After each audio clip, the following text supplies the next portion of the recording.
खबरों की दुनिया में आपका स्वागत है। आप देख रहे हैं MRI टाइम्स। हर अपडेट सबसे पहले और सबसे सटीक। चलिए शुरू करते हैं। पहली खबर, यमन के हूती विद्रोहियों ने इस युद्ध में पहली बार सीधे इजराइल पर बैलिस्टिक मिसाइल दागी। इजराइल ने इसे इंटरसेप्ट कर लिया, लेकिन संदेश साफ है, ये युद्ध अब सिर्फ ईरान और अमेरिका तक सीमित नहीं रहा, नए मोर्चे खुल रहे हैं। दूसरी खबर, अमेरिका ने ईरान को 15 सूत्रीय संघर्ष विराम प्रस्ताव दिया था, जिसमें प्रतिबंधों में राहत, परमाणु निगरानी और हॉर्मुज खोलना शामिल था। ईरान ने इसे सिरे से नकार दिया। ईरान का कहना है, पहले युद्ध का मुआवजा दो, तब बात होगी। तीसरी खबर, राष्ट्रपति ट्रंप ने खुलकर कहा कि वह नाटो के रवैये से बेहद नाराज है। उन्होंने नाटो को सीधे कागजी शेर कहा। यूरोपीय देश इसे अमेरिका का युद्ध मानकर दूरी बना रहे हैं और इससे पश्चिमी एकता पर गंभीर सवाल उठ रहे हैं। चौथी खबर, ईरान ने सऊदी अरब में स्थित अमेरिकी प्रिंस सुल्तान एयरबेस पर मिसाइल दागी। 10 अमेरिकी सैनिक घायल हुए। इस पूरे युद्ध में अब तक 13 अमेरिकी सैनिक मारे जा चुके हैं। यह तब हुआ जब ट्रंप कह रहे थे कि बातचीत अच्छी चल रही है। पांचवी खबर, पाकिस्तान और मिस्र इस हफ्ते अमेरिका और ईरान के बीच सीधी बातचीत कराने की कोशिश में है। अमेरिकी दूत स्टीव विटकोफ ने कहा, बैठक इसी हफ्ते संभव है, लेकिन ईरान की तरफ से अभी कोई पुष्टि नहीं आई है। छठी खबर, ईरान ने हॉर्मुज से गुजरने की कोशिश कर रहे 3 जहाजों को वापस लौटा दिया। कहा कि यह रास्ता शत्रु देशों के जहाजों के लिए बंद है। भारत को मित्र राष्ट्र का दर्जा दिया गया है, लेकिन विश्लेषक कह रहे हैं कि यह आश्वासन कब तक टिकेगा, कहा नहीं जा सकता। सातवीं खबर, अमेरिका ने इराक के हब्बानिया सैन्य अड्डे पर हवाई हमला किया। 5 से 7 इराकी सैनिक मारे गए, 23 घायल। हॉर्मुज बंदी के चलते इराक का तेल निर्यात 70% से अधिक घट चुका है। इराकी सरकार ने इस हमले की कड़ी निंदा की है। आठवीं खबर, G7 बैठक में जर्मनी ने सीधा आरोप लगाया, पुतिन ईरान युद्ध का इस्तेमाल यूक्रेन से दुनिया का ध्यान हटाने के लिए कर रहे हैं। ब्रिटिश खुफिया एजेंसी का खुलासा, रूस ने युद्ध से पहले ईरान को प्रशिक्षण और गुप्त सूचनाएं दी थीं।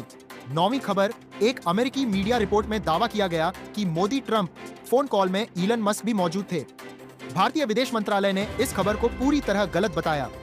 कांग्रेस ने इस मुद्दे पर संसदीय जांच की मांग की है। 10वीं खबर, जेवर एयरपोर्ट से उड़ान भरने वालों के लिए एक काम की बात, यहाँ डिजी यात्रा फेस रिकॉग्निशन सिस्टम लागू है। मोबाइल टिकट न हो तब भी आधार से जुड़ी बायोमेट्रिक पहचान से बोर्डिंग हो सकती है। किसी भी नए भारतीय एयरपोर्ट पर पहली बार इतने बड़े पैमाने पर यह व्यवस्था लागू की गई है।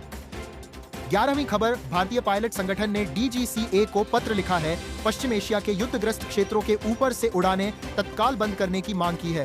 संगठन का कहना है कि यात्रियों और चालक दल की जान खतरे में है। इंडिगो और एयर इंडिया पहले ही अपने रूट बदल चुकी हैं। 12वीं खबर, विशाखापत्तनम से दिल्ली आ रही इंडिगो की फ्लाइट को कल शाम IGI एयरपोर्ट पर आपातकालीन लैंडिंग करानी पड़ी। 161 यात्री सवार थे, सभी सुरक्षित हैं। DGCA ने जांच के आदेश दे दिए हैं। 13वीं खबर, मुंबई में एक LPG डिलीवरी वाहन से 27 गैस सिलेंडर चोरी हो गए। LPG की किल्लत के बीच इस तरह की घटनाएं चिंताजनक है।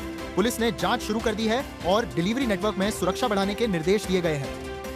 14वीं खबर, IPL 2026 कल रात शुरू हुआ RCB और SRH के बीच, लेकिन कोई उद्घाटन समारोह नहीं था। BCCI ने बताया, पिछले साल चिन्नास्वामी स्टेडियम के बाहर भगदड़ में 11 प्रशंसकों की जान गई थी। उन्हें श्रद्धांजलि देते हुए खिलाड़ी काली पट्टी पहनकर उतरे और 11 सीटें खाली रखी गईं। 15वीं खबर, CSK ने ऑस्ट्रेलियाई तेज गेंदबाज स्पेंसर जॉनसन को 1.5 करोड़ में साइन किया है, घायल नेथन एलिस की जगह, और MS धोनी पहले 2 हफ्ते नहीं खेलेंगे। CSK के प्रशंसकों के लिए यह सीजन की शुरुआत में ही दोहरी मुश्किल है। 16वीं खबर, पश्चिम बंगाल में रामनवमी पर शस्त्र प्रदर्शन पर रोक लगा दी गई है और भारी पुलिस बल तैनात है। बीजेपी इसे हिंदू विरोधी कदम बता रही है। TMC का कहना है यह शांति के लिए जरूरी था। अप्रैल में चुनाव है, माहौल गर्म है। 17वीं खबर, असम में चुनाव से महज 17 दिन पहले बीजेपी की वरिष्ठ नेत्री नंदिता गोरलोसा कांग्रेस में शामिल हो गई। यह बीजेपी के लिए एक झटका है, ठीक उस वक्त जब पार्टी अपनी चुनावी तैयारी के आखिरी दौर में है। 9 अप्रैल को मतदान है। 18वीं खबर, कल रात अर्थ आवर 2026 के तहत इंडिया गेट समेत देश भर की कई ऐतिहासिक इमारतें 1 घंटे के लिए अंधेरे में डूब गईं।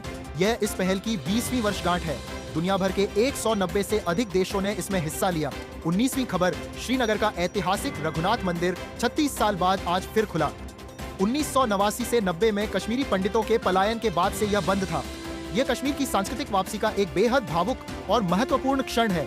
20वीं और आखिरी खबर, बिहार बोर्ड की 10वीं का रिजल्ट 31 मार्च तक आने की उम्मीद है। लाखों बच्चे और उनके परिवार इंतजार में हैं। और एक जरूरी याद दहानी, वित्त वर्ष 2025 से 26 सोमवार को खत्म हो रहा है। ITR, GST या कोई भी वित्तीय काम सोमवार से पहले निपटा लें। ये थी आज की 20 प्रमुख खबरें MRI टाइम्स की ओर से।